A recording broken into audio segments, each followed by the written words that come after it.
Alright, can we sublimate on powder-coated tumblers? I got a bunch of these from MakerFlo, and spoiler alert, you totally can. I was shocked when I figured out you could do this. I saw someone else do this online, so I decided I had to try it. And I love the matte finish that this gives. So let's jump in and make some sublimated tumblers. So these are all the powder coated tumblers from MakerFlo that I'm going to try and sublimate on. Now, I know what you're thinking. This is not a sublimation camper mug. It is just the white one. And I can prove it to you by this box. See, it says no sublimation. It just says 12 ounce camper mug. And then I even have a black one here. I am 99.9% certain this will not sublimate, but I figured I would just throw it into this video in case people wanted to know. So let's get these prepped up with some designs and then we can throw them in the oven.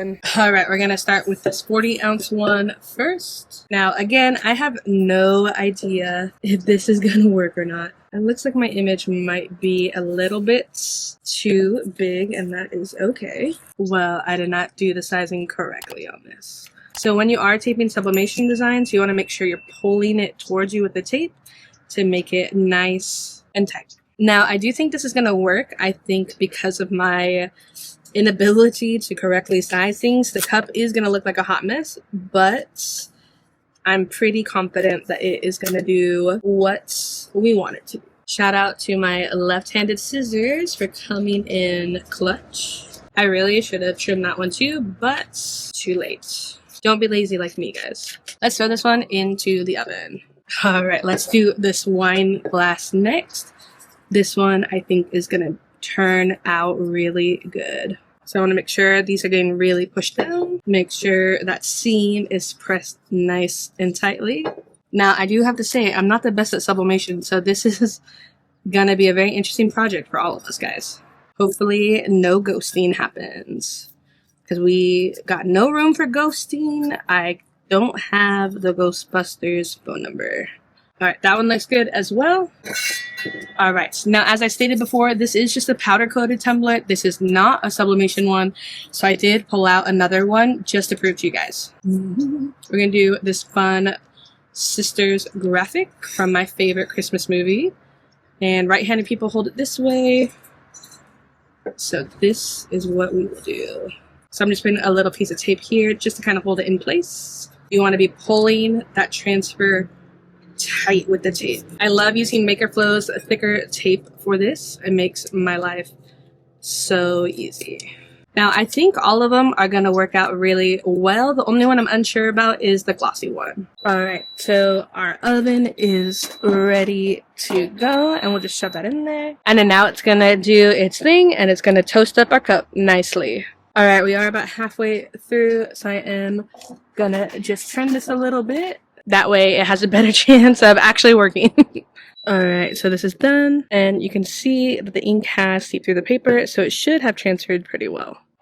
Alright, we are gonna put, these should all fit rather nicely in here.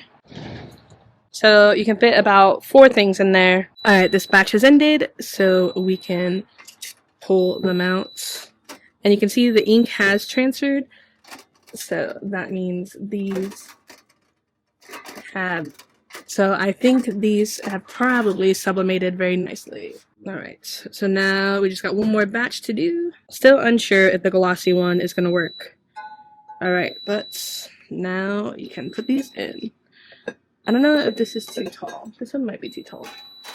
All right, so we're gonna set that one down. So we will have to flip this one because we got the 2 designs. All right, we're halfway, so we will turn this one over now so that way both sides get equal heat. All right, now these ones are ready, and apparently I have it a little too hot. All right, well, I don't recommend doing the glossy ones. It could just be my heat settings, but it looks like it has ruined the powder coating. So I am going to put this in here to put the next cup in. I forgot about the water bottle, so we shall put it in now. Alright, let's pull this one out. Alright, let's start with the 40 ounce first. I know this is going to be a hot mess, so don't judge me too much, but look at that. It sublimates. But look at that. It actually, like, the sublimation looks pretty darn good. considering I didn't tape it down very well. Obviously, I don't know how to measure things. So let's check out this bottom portion. That honestly looks pretty good too, except for this bottom word of Christmas. But overall, that looks pretty fantastic. Next, let's take a look at the black wine tumbler. I just wanted to show that you cannot sublimate on black items. And as you can see, that is still the case. So it looks brand new. Check out these coffee tumblers. And this looks freaking awesome. I will say, I think so far from my testing, I don't think you have to keep these in the oven as long as you would a sublimation blank, because it seemed like the ink transferred pretty quickly, but that looks pretty amazing. Let's take a look at our teal wine tumbler now. I think this one's going to look really cool. Obviously, the lighter colors are going to sublimate better if you have a color design. And that came out so perfect. If you know, you know, if you're a pickleball player. That looks freaking awesome. All right, let's check out our white powder coated. Oh, this looks super cool. I put way too much tape, guys. Way too much tape.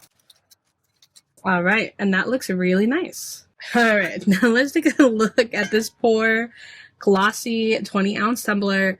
Obviously, the way that this is powder coated, I think reacted very weirdly with just the heat from the oven, so probably the oven temperature was too much for it, but let's see still if it's sublimated, because who knows. And it could have been too that I just had it in there too long as well.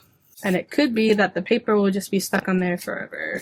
This one we'll have to check in the house. Now this one, I'm not sure what happened right here, but hopefully the sublimation looks okay still. Oh, this one might be an issue though. So again, I think it was just in there a little too long.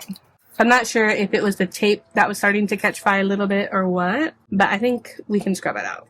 And honestly, that transfer looks amazing, even despite our little burn right here. And last but not least, I totally forgot about this one to do the 32-ounce tumbler, but I think this one is going to look good too. And honestly, I really just think it's the oven that I have. All right, and that transferred very nicely. Now, I wasn't thinking about this color, so I did a very light blue on the deal, which is why it looks a little faded, but it looks pretty great overall. Alright, so we have a little bit of paper stuck here, but I want to wash this just to show you guys that this is not going to come off. So let's spray it down here. I got my little scrub daddy, and we are going to scrub this up.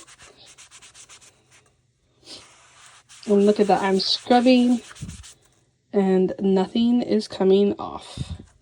And this looks just as good as when I pressed it. Now, this one did burn with the tape and the paper in the oven, so I'm going to see if I can just get some of that off.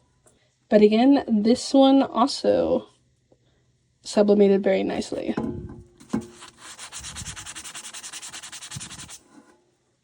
Yeah, that's not coming off. Alright, so you know how this glossy one was a hot mess with the powder coating messing up? I could not get the paper off, so let's try to remove the paper just to see if it did sublimate even though the powder coating got messed up. Alright, the paper is coming off. Time to bring out the big gun. So the good news is you can also sublimate on the glossy ones, but you're going to have to play around with the settings because I did it too hot and the powder coating literally started to melt off. But not bad. Alright, overall this worked out way better than I thought it would. I personally really like the matte look on these with the powder coating. If you want the glossy traditional, go with the actual sublimation blanks. But again, if you are doing this, just make sure you're wary of the time and temperature you're doing because you could very easily ruin it. So do this at your own risk, but this is a fun project and I'm so glad I tried this out. Let me know down below if you're going to give this a try or if you would change anything about the way I did things. Thanks for watching, guys, and I'll see you on the next one.